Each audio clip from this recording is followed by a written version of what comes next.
Ito pong ulam ko ngayon, mga simple life. Kain ba kayo ng ganito? Okay po, so ang aking pong lulutuin for tonight dinner is miswa with sardines. Na-miss nyo to, no? Ayan, pera na lang sa mga hindi kumakain ng sardines dyan at gulay. Ay talaga namang hindi nyo to mamimiss. Pero sa mga mahilig kumain ng sardines, syempre favorite namin yan, mga ka-simple life. Tayo na po ay magluto at kumain ng miswa with sardines.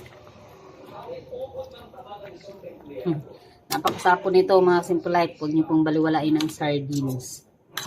Ito po ay pang madali ang ulam. Ikaw ay gutom na, magbukas ka lang ng sardines dyan.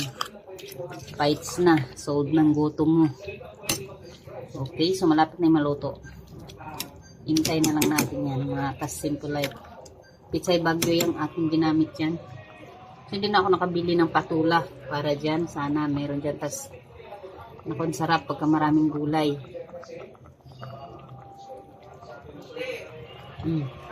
Thank you for watching, mga simple life.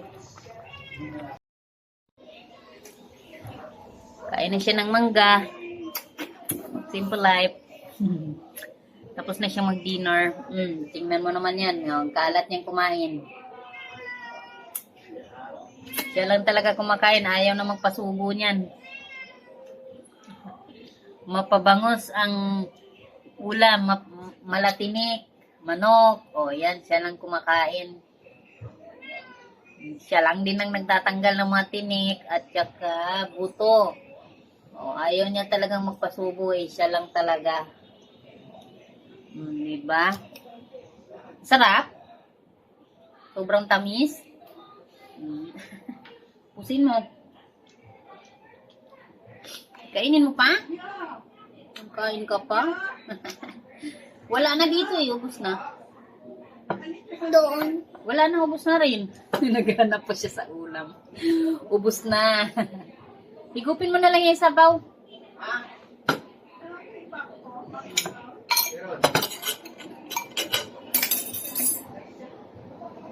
Yan.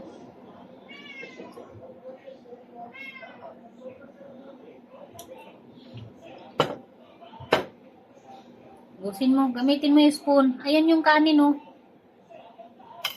Yan.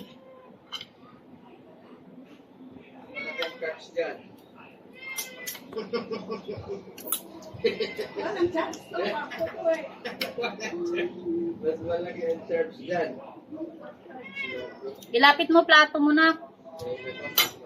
Ayaw mo na. O yung mangga. Ubusin mo. Madami pa yan. Saidin mo.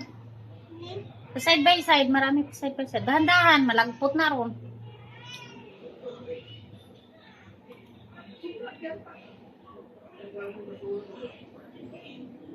Take a blessed hour of prayer. Oh. Lagay muna. Ha? Lagay muna. Okay.